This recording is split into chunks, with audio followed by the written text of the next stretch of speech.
Hello friends, आज की movie का नाम है पिनोचियो। ये मूवी 2013 में रिलीज होनी थी, लेकिन किसी कारणवश इसे रिलीज नहीं किया गया और 10 साल के बाद जब ये 2023 में रिलीज हुई तो इसे गोल्डन ग्लोब अवार्ड और ऑस्कर अवार्ड भी मिला। मूवी स्टार्टिंग होती है और हमें पता चलता है इटली में वॉर चल रही है और एक कारपेंटर ने जीसस के स्टेचू बना रहा है। बनाते समय उसका बेटा कार्लो भी वहीं पर है। आगे ये पता चलता है कि वहाँ पे हवाई जहाज आते हैं और उस चर्च में बमबारी करते हैं। ग्रैपेटो तो वहाँ से निकल गया था, लेकिन उसका बेटा पाइन ट्री के बीज को लेने के लिए वापस चर्च में गया था और वो वापस उस चर्च से निकल नहीं पाया और वहीं पे मर गया। कारपेंटर बहुत दुखी था। कार्लो के हाथ में जो बीज उस समय रह गया था, उस बीज को उसकी समाधि के पास में ही लगा दिया। वो बीज देखते देखते पौधा और फिर पेड़ बन गया, लेकिन कारपेंटर का दुख कम नहीं हुआ। वो हमेशा वहाँ पे आके रोता। इसी बीच हमें इस पेड़ में सेबेस्टियन नाम का एक क्रिकेट दिखाई देता है। सेबेस्टियन इसी पेड़ में रहने लगा है, जिसकी वजह से वो उस कारपेंटर के दुख को भी समझने लगा है। एक रात जब कारपेंटर वहाँ पे रो रहा था, सेबेस्टियन देखता है कुछ आँख से दिखने वाली आत्माएं वहाँ पे घूम रही थी। सेबेस्टियन ने यहाँ ध्यान नहीं दिया और वो वापस अपनी जगह पे जाके अपना काम करने लगा। सेबेस्टियन एक राइटर बनना चाहता है और वो अब उस कारपेंटर की स्टोरी को लिख रहा है।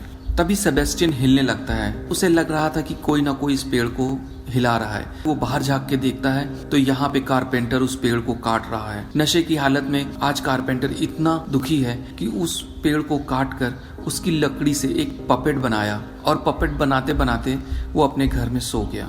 सेबेस्टियन अभी भी उस पेड़ में था। सेबेस्टियन वहाँ से निकलता है तो देखता है कि वो आँख की तरह दिखने वाली सोल वहाँ पे भी आ गई है और वो सारी की सारी आंखें मिलकर एक ब्लू एंजल बन जाती है। यहाँ पे ब्लू एंजल बोलती है कि वो उस कारपेंटर के दुख को कम करने के लिए आई है और एक वहाँ पे जादू करती है, जिससे सुबह होते ही उसका बनाया हुआ पपेट जिंदा हो जाएगा और अपने फादर को बहुत प्राउड फील कराएगा। ये सारा कुछ उस कारपेंटर के दुख को कम करने के लिए हो रहा था। तभी सेबेस्टियन यहाँ पे बोलता है कि ये घर मेरा है, मैं यहाँ पे रह रहा हूँ, आप मुझे इस घर से निकाल नहीं सकती हो। तभी ब्लू एंजल बोलती है तुम इस पपेट में रहो और इस पपेट का नाम पाइन ट्री से बने होने की वजह से पिनोचियो होगा और तुम इसे वो बातें सिखाओगे जो मैं चाहती हूँ। अगर ये अपने काम में सफल हुआ, मैं तुम्हारी एक विश पूरी करूंगी। ये बोलकर ब्लू एंजल वहां से चली जाती है। अगली सुबह होती है और हमें मालूम चलता है कि पिनोचियो जाग गया है और वो पूरे घर में भागा दौड़ी कर रहा है। यहाँ पे कारपेंटर आता है, वो बोलता है कि तुम कौन है। तभी यहाँ पे पिनोचियो बोलता है कि मैं आपका बेटा हूँ। कारपेंटर को कुछ भी समझ में नहीं आ रहा था। वो पिनोचियो को एक रूम में बंद करके वहां से चर्च चला जाता है। पिनोचियो एक बच्चा है जिसे सही और गलत की अभी कोई भी समझ नहीं है। तभी हम देखते हैं कि चर्च में पिनोचियो भी पहुंच गया है और सब लोग उसे देखकर हैरान हैं। तभी चर्च का पादरी कारपेंटर को बोलता है तुम्हें इस बच्चे को स्कूल भेजना चाहिए। कारपेंटर पिनोचियो को लेके घर पहुंचता है। यहाँ रात में वो अपने बेटे कार्लो के बारे में भी पिनोचियो को बताता है और वो एक बुक दिखाता है जो कार्लो की थी। अगली सुबह कारपेंटर उसे जाते जाते बोलता है कि झूठ नहीं बोलना कभी भी, क्योंकि झूठ बोलने से उसकी नाक बड़ी हो जाएगी। कारपेंटर ने तो ऐसा ही कहा था, लेकिन आगे जाके ये बात सच भी होती है। उछलता कूदता हुआ पिनोचियो स्कूल जा रहा होता है। तभी वोल्फ नाम के शोमैन के बंदर ने पिनोचियो की चुगली की और वो वोल्फ पिनोचियो से आके मिलता है और यहाँ पे वो पिनोचियो का माइंड वॉश करने लगता है कि उसे उसके शो पे जाना चाहिए, जहाँ पे वो काम करेगा तो वहाँ पे वो हीरो बन सकता है। शोमैन वोल्फ ये सब झूठ बोल रहा था, लेकिन अपना पिनोचियो अभी छोटा बच्चा है, उसे समझ में नहीं आया कि उसे वो बहला रहा है। वोल्फ यहाँ पे बोलता है स्कूल जाने से अच्छा उसके साथ शो में चलना है और उससे उसके पापा को बहुत प्राउड फील होगा। यहाँ सेबेस्टियन बीच बीच में पिनोचियो को मना कर रहा है कि उसके साथ ना जाने के लिए, लेकिन उसके बंदर ने पिनोचियो की बुक से सेबेस्टियन को दबा दिया और वो कुछ भी बोल नहीं पाया। काफी टाइम होने के बाद पिनोचियो जब घर नहीं पहुंचता है तो उसका पापा पिनोचियो को ढूंढने के लिए निकल पड़ता है। तभी उसे रास्ते में कार्लो की बुक दिखती है। बुक उठाने पे पता चलता है कि सेबेस्टियन की भी हालत ठीक नहीं है। सेबेस्टियन यहाँ पे सब कुछ बताता है कि पिनोचियो कहाँ गया हुआ है। ग्रैपेटो और सेबेस्टियन दोनों उस शो में पहुंचते हैं जहां पे पिनाचो गाना गा रहा था और कारपेंटर ये देख के बहुत गुस्सा होता है और पिनाचो को वहां से घसीट के ले जाने लगता है। तभी वहां पे वोल्प आता है और बोलता है कि इसने मेरे साथ एग्रीमेंट किया हुआ है, अगर ये एग्रीमेंट तोड़ता है तो तुम्हें मुझे बहुत सारा पैसा देना होगा। गैपेटो कुछ भी नहीं सुनता है और पिनाचो को वहां से ले जाने लगता है। रास्ते में गैपेटो पिनाचो से बोलता है कि तुम स्कूल गए थे, वहां कैसे पहुंच गए। छोटा सा पिनाचो अपनी सच्चाई बताना नहीं चाह रहा था, इसीलिए वो झूठ बोलता है। तभी उसकी नाक पेड़ की तरह बढ़ने लगती है। वो झूठ पे झूठ बोलता जा रहा था और उसकी नाक लंबी होती जा रही थी।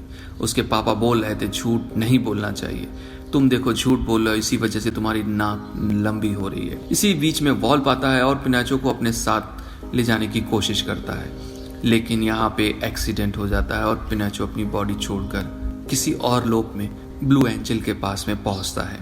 और यहाँ पे पता चलता है कि पिनाचो मर नहीं सकता है, लेकिन जितनी बार भी उसके साथ ऐसा कुछ होगा वो ब्लू एंजल के पास में आएगा और उसे वहाँ पे कुछ वक्त बिताना पड़ेगा। पिनाचो को इस बात से कुछ फर्क नहीं पड़ रहा था कि उसे वक्त बिताना पड़ेगा, लेकिन यहाँ पे एंजल बोलना चाहती थी कि तुम तो वापस पहुंच जाओगे, लेकिन तुम्हारे चाहने वाले धरती पर रहेंगे कि नहीं रहेंगे इस बात की कोई गारंटी नहीं होगी, क्योंकि तुम मॉर्टल हो, वहाँ के लोग मॉर्टल नहीं है, उनका समय ही उनकी जान है। पिनाचो का टाइम पूरा होता है और पिनाचो वापस अपनी बॉडी में पहुंच जाता है। यहाँ पे पिनाचो का फादर उसको डांटता है, जिस बात से पिनाचो को काफी दुख होता है। यहाँ सेबेस्टियन पिनाचो को समझाता है कि अपने पापा की बात को दिल से मत लो, वो बहुत अच्छे हैं। अगली सुबह पिनाचो ने फैसला किया कि वो वोल्प के सारे पैसे काम करके लौटा देगा, इसलिए वो वोल्प के पास में पहुंचता है और उस शो का हिस्सा बनता है। शोमैन का मंकी पिनाचो से खुश नहीं है, क्योंकि उसे लगता है कि अब उसकी वैल्यू कम हो जाएगी, लेकिन उसका मंकी ये भी बात जानता है कि शोमैन अच्छा आदमी नहीं है और वो अपना वादा कभी भी नहीं निभाएगा। काफी शो होने के बाद पिनाचो को अपने पापा की याद आने लगी थी। अब मंकी और पिनाचो दोनों की दोस्ती हो चुकी है, जिस वजह से मंकी ने उस वोल्प की सारी सच्चाई को बताया। हम देखते हैं कि पिनाचो ही जब ये बातें मंकी से सुन रहा था तो वोल्प पीछे से ये बात सुन रहा था कि उसके मंकी ने उसके साथ गद्दारी की है। वो मंकी वापस जैसे ही वोल्प के पास में आता है तो वोल्प ने अपना असली चेहरा दिखाया और उसे काफी पीटा। उसके आवाज सुनकर यहाँ पे पिनाचो आता है और वोल्प ने अपना रियल रूप पिनाचो को दिखाया और उसे भी धमकी दी कि अगर वो काम नहीं करेगा तो वो उसे भी मार देगा। हमें एक यहाँ पे दूसरा सीन भी दिखाया जा रहा था जिसमें पिनाचो का फादर पिनाचो को ढूंढने के लिए घर से निकल गया है और वो ढूंढते ढूंढते एक समुद्र को क्रॉस करना था जहाँ पे बहुत सारी डॉग फिश हैं और पानी में लगे हुए बॉम्ब भी हैं, लेकिन वो किसी तरह से उसको पार करने की कोशिश करता है।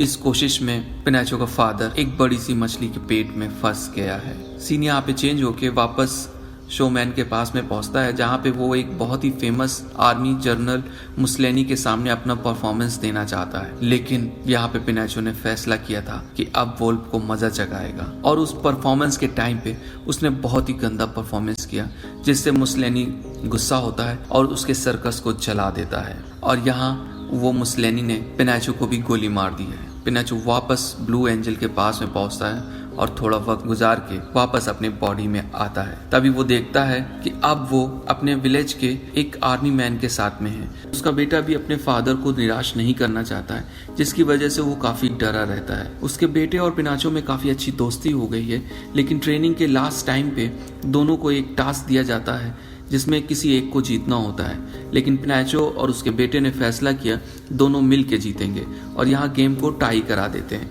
लेकिन उसका फादर बोलता है कि असली लाइफ में कोई भी चीज़ टाई नहीं होती है, किसी एक को मरना ही होता है और वो अपने बेटे से पिनाचो को गोली मारने के लिए बोलते हैं, लेकिन उसका बेटा उसको गोली नहीं मारता है। तभी यहाँ पे आसमान में बहुत सारे जहाज आते हैं और वहाँ पे बॉम्ब गिराने लगते हैं। एक बॉम्ब उस आर्मी मैन के पास में गिरता है, वहाँ पे मर जाता है और यहाँ पे पिनाचो दूर जाके गिरता है। जहाँ पे पिनाचो गिरा होता है हमें दिखाई देता है कि वहाँ पे वोल्प आया हुआ है और वो अपना बदला लेने के लिए आया है, क्योंकि पिनाचो की वजह से उसका सारा सर्कस खराब हो चुका है। वोल्प ने पिनाचो को लकड़ी से बांध दिया है और अब उसे आग लगा के खत्म करने की कोशिश कर रहा है। पिनाचो उसे रोकने के लिए कोशिश करता है लेकिन रोक नहीं पाता। तभी उसके मंकी से हेल्प मांगता है, क्योंकि यहाँ पे आग लग चुकी थी। उसके मंकी ने अपने दोस्त को मुसीबत में देख के उसकी हेल्प की और उसे रस्सी से छुटाया और मंकी ने वोल्प से झगड़ा भी किया। इस झगड़े में पिनाचो, वोल्प और वो मंकी तीनों उस खाई से गिरते हैं। वोल्फ का तो दिखाया नहीं गया, लेकिन मंकी और पिनाचो एक छोटी सी लकड़ी के ऊपर बैठ के उस समुद्र के बीचों बीच में थे और उन दोनों को बहुत ही कम उम्मीद थी कि वो लोग वहां से निकल पाएंगे। तभी उन्हें एक आइसलैंड दिखाई देता है और वो आइसलैंड नहीं था, बल्कि वो डॉग फिश थी। वो लोग जिसके पेट में पहले से ही पिनाचो के फादर थे और उस डॉग फिश ने इन दोनों को भी खाने की कोशिश की, लेकिन ये दोनों मरे तो नहीं, सीधे ग्रैपिटो के पास में पहुंचते हैं और सारे के सारे लोग एक बार फिर से मिल जाते हैं। किसी को भी कोई आइडिया सूझ नहीं रहा है कि यहाँ से कैसे निकला जाए। तभी सेबेस्टियन ने एक आइडिया दिया कि अगर वो इतना झूठ बोले कि उसकी नाक इतनी लंबी हो जाए कि वो डॉग फिश के नाक के रास्ते से निकल सके, तो वो लोग निकल सकते हैं। पिनाचियो ने वैसा ही किया, झूठ बोल बोल के अपनी नाक इतनी लंबी की और एक ब्रिज बना दिया लकड़ी का। वो लोग वहां से निकल ही रहे थे, वो डॉग फिश जाग जाती है, उन लोगों को फिर से खाने की कोशिश करती है, लेकिन इस बार पिनाचियो ने ऐसा कुछ होने नहीं दिया। वहां पे पास में रखे हुए बॉम्ब को अपने हाथ से छुआ और पिनाचियो के साथ साथ यहाँ पे वो डॉग फिश भी मर जाती है।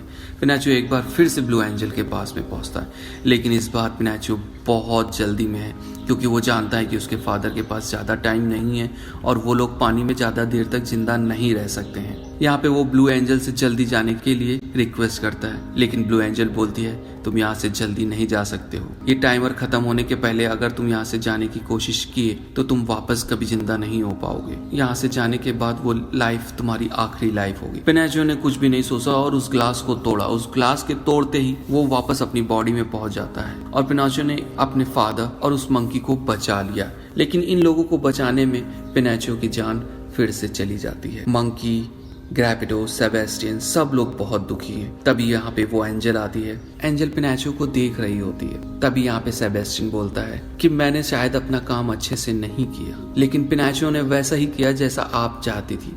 उसने अपने फादर को प्राउड फील कराया है और तुम्हें अपना वादा पूरा करना होगा। एंजल यहाँ पे हाँ बोलती है और तभी सेबेस्टियन बोलता है कि वो चाहता है कि पिनाचियो को फिर से लाइफ मिल जाए। एंजल हाँ बोलती है, पिनाचियो फिर से जिंदा हो जाता है। मंकी, सेबेस्टियन और ग्रैपिटो पिनाचियो के साथ में फिर से एक फैमिली की तरह रहना स्टार्ट कर दिए। लेकिन लास्ट में हमें मैसेज मिलता है कि अमर होना कोई वरदान नहीं है, क्योंकि अगर आप अमर हो जाओगे तो अपने चाहने वालों को अपनी आंखों के सामने जाते हुए देखोगे। ठीक वैसा पिनाचियो के साथ भी हुआ। ग्रैपिटो, सेबेस्टियन, मंकी सब एक एक करके चले गए, लेकिन पिनाचियो वहीं पे ही है और लास्ट में उसने डिसाइड किया कि अब वो अकेला पूरी दुनिया घूमेगा और यहाँ पे मूवी ख़त्म हो जाती है। तो आई होप दोस्तों मूवी आपको अच्छी लगी होगी, और अच्छी लगे तो प्लीज़ लाइक, शेयर, सब्सक्राइब और कमेंट करना मत भूलिए। Bye bye.